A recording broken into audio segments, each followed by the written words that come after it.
सिलाई से घर चलाने वाली बहू। मधु एक छोटे से गांव की साधारण लड़की थी। उसने बचपन से ही अपनी मां को सिलाई करते हुए देखा था और उनसे ये हुनर सीखा। मधु के पिता किसान थे, लेकिन घर की आर्थिक स्थिति अच्छी नहीं थी। इसलिए मधु ने सिलाई से ही अपने घर के खर्चे में हाथ बटाना शुरू किया। जब मधु की शादी शहर के एक मध्यम वर्गीय परिवार में हुई, तो उसे लगा कि अब शायद उसकी जिंदगी में थोड़ा सुकून आएगा। उसके पति राजवीर एक प्राइवेट कंपनी में काम करते थे। शादी के शुरुआती दिन खुशी से बीते, लेकिन जल्दी ही मधु को एहसास हुआ कि परिवार की स्थिति उतनी अच्छी नहीं थी जितनी उसने सोची थी। राजवीर की नौकरी से घर का खर्च चलाना मुश्किल हो रहा था। ससुराल वालों को भी उम्मीद थी कि मधु कोई रास्ता निकालेगी। उसने अपनी सिलाई मशीन को देखा, जो उसकी मां ने उसे विदाई में दी थी। मधु ने सोचा, अगर मैंने गांव में सिलाई से अपने घर को संभाला है, तो यहाँ भी यह काम आ सकता है। मधु ने अपने इलाके की महिलाओं से संपर्क करना शुरू किया।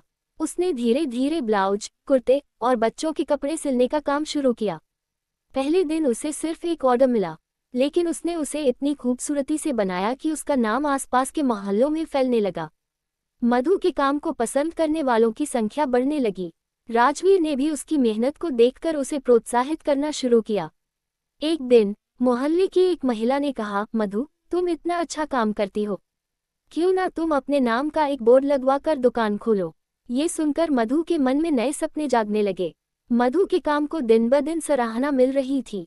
वह न केवल खुद आत्मनिर्भर बन रही थी, बल्कि धीरे धीरे परिवार की आर्थिक स्थिति में भी सुधार ला रही थी। राजवीर को अब अपनी पत्नी पर गर्व होने लगा था। मोहल्ले की महिलाओं की सलाह पर मधु ने अपने घर के एक छोटे से कमरे को सिलाई के लिए व्यवस्थित कर दिया। उसने दरवाजे पर एक छोटा सा बोर्ड लगाया, जिस पर लिखा था, मधु सिलाई सेंटर, हर तरह के कपड़ों की सिलाई। मधु का काम और बढ़ने लगा। अब वह सिर्फ महिलाओं के कपड़े नहीं बल्कि बच्चों और पुरुषों के कपड़े भी सिलने लगी। मोहल्ले के लोग उसकी तारीफ करते नहीं थकते थे। हालांकि मधु की राह इतनी आसान नहीं थी। कुछ रिश्तेदार और आसपास के लोग ये कहकर उसकी आलोचना करने लगे, शादीशुदा बहू होकर काम कर रही है, ये सब शोभा नहीं देता। लेकिन मधु ने उनकी बातों पर ध्यान नहीं दिया। उसने सोच लिया था कि वह अपने काम से ही अपनी पहचान बनाएगी। राजवीर ने भी मधु की मेहनत देखकर उसका साथ देना शुरू किया। वह ऑफिस से लौटने के बाद उसकी सिलाई में मदद करता। वह कपड़े काटने और डिलीवरी के काम में हाथ बटाने लगा। धीरे धीरे मधु और राजवीर की टीम बन गई। एक दिन मोहल्ले में रहने वाली मिसेज शर्मा, जो एक बुटीक चलाती थी, मधु के पास आई। उन्होंने कहा, मधु, मैंने तुम्हारे सिलाई के बारे में बहुत सुना है। मैं चाहती हूँ कि तुम मेरे बुटीक के लिए कुछ डिज़ाइनर कपड़े सिल। अगर यह काम सही हुआ तो तुम्हें हर महीने बड़े ऑर्डर मिलेंगे। यह मधु के लिए एक बड़ा मौका था। उसने इसे चुनौती की तरह लिया। दिन रात मेहनत करके उसने एक से बढ़कर एक डिज़ाइन तैयार किए। मिसेज शर्मा का काम देखकर वह इतनी प्रभावित हुई कि उन्होंने मधु के काम की सिफारिश अपने ग्राहकों से भी कर दी। अब मधु का काम सिर्फ मोहल्ले तक सीमित नहीं रहा, बल्कि शहर में भी उसके कपड़े मशहूर होने लगे। मधु की मेहनत और समर्पण ने उसे न केवल आर्थिक स्वतंत्रता दिलाई, बल्कि उसने अपने सपनों को भी जीना शुरू किया। मिसेज शर्मा के साथ उसका काम अब नियमित रूप से चलने लगा था और शहर भर में उसके डिज़ाइनर कपड़े चर्चा का विषय बनने लगे। मधु ने धीरे धीरे अपने व्यवसाय का विस्तार करना शुरू किया। पहले जो छोटा सा कमरे में काम शुरू हुआ था, अब उसे एक दुकान में बदलने की सोच रही थी। उसने बैंक से एक छोटा सा लोन लिया और अपने सिलाई सेंटर को और व्यवस्थित किया। अब उसके पास एक और सिलाई मशीन थी और कुछ कर्मचारियों को भी उसने काम पर रखा। वह दिन में सिलाई करती और रात में अपने बुटीक के ऑर्डर पूरे करती। राजवीर का साथ भी पहले से ज्यादा बढ़ गया था। वह अब न सिर्फ उसके काम में मदद करता था, बल्कि उसने भी अपने ऑफिस के कुछ सहकर्मियों को मधु के व्यवसाय के बारे में बताया। इसके परिणामस्वरूप उन्हें कुछ नए और बड़े ऑर्डर मिलने लगे। मधु की सफलता से ससुराल में भी माहौल बदलने लगा। ससुर जी, जो पहले ये सोचते थे कि एक बहू को घर संभालने के अलावा कोई काम नहीं करना चाहिए, अब अपनी बहू के काम की तारीफ करते थे। उन्होंने ये समझा कि घर के बाहर काम करने से न केवल आर्थिक लाभ होता है, बल्कि आत्मनिर्भरता और आत्मसम्मान भी बढ़ता है। मधु की सास, जो पहले उसे ज्यादा काम करने की सलाह देती थी, अब उसकी मदद करने लगी थी। वे घर के छोटे मोटे कामों में मदद करती, ताकि मधु को अपने व्यवसाय पर ध्यान देने का समय मिल सके। हालांकि सफलता के साथ चुनौतियां भी आईं। व्यापार में बढ़ोतरी के साथ मधु को कुछ प्रतिस्पर्धा का सामना भी करना पड़ा। कई बार नए डिजाइन और कपड़ों के चयन में विवाद होते थे, लेकिन मधु ने कभी हार नहीं मानी। उसने सीखा था कि संघर्ष के बिना कोई सफलता नहीं मिलती। मधु का नाम अब शहर भर में फैल चुका था। वह न केवल एक सफल व्यवसाय बन चुकी थी, बल्कि उसने अपने परिवार को भी आर्थिक दृष्टि से मजबूती दी थी।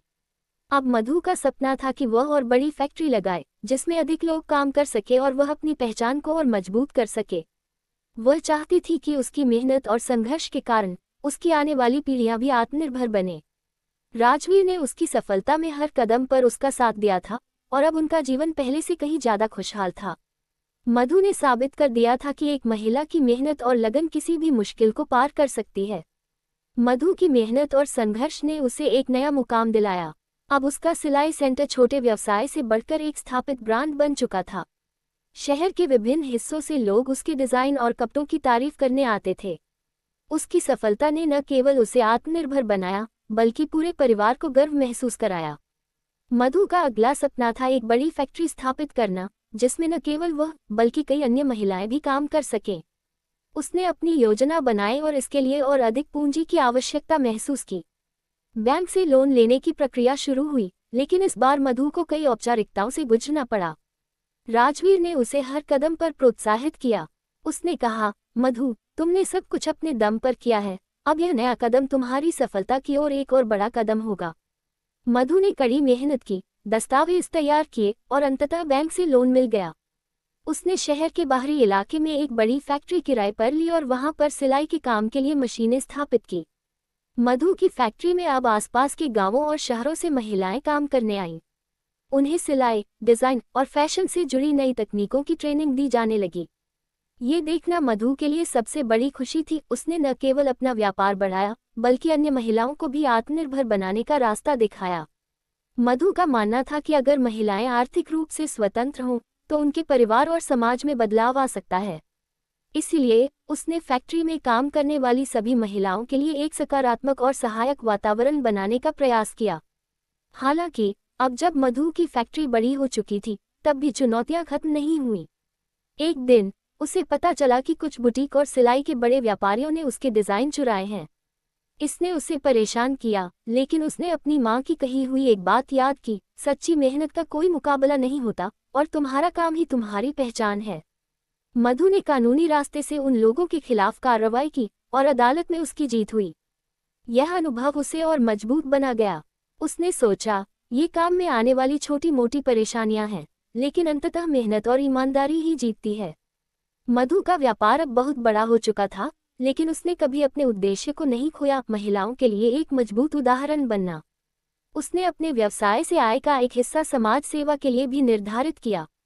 वह लड़कियों की शिक्षा, स्वास्थ्य और उनके उज्जवल भविष्य के लिए कई कार्यक्रमों में भाग लेने लगी।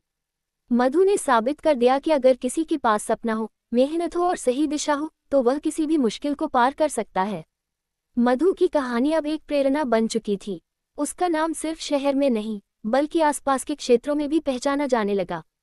वह अब सिर्फ एक व्यवसाय नहीं रही, बल्कि समाज में बदलाव लाने वाली एक सशक्त महिला के रूप में उभरी थी। मधु ने अब एक नया उद्देश्य तय किया था, महिलाओं को सिर्फ रोजगार देना ही नहीं, बल्कि उन्हें जीवन के अन्य क्षेत्रों में भी सशक्त बनाना।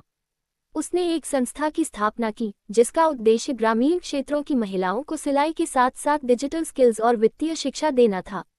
अगर महिलाओं को सही शिक्षा और साधन मिल जाएं, तो वे न केवल अपने परिवार को बेहतर बना सकती हैं, बल्कि पूरे समाज को बदलने की ताकत रखती हैं। मधु ने इस संस्था के उद्घाटन के दौरान कहा, वह हर महीने कई ग्रामीण इलाकों में जाती और वहां की महिलाओं को सिखाती।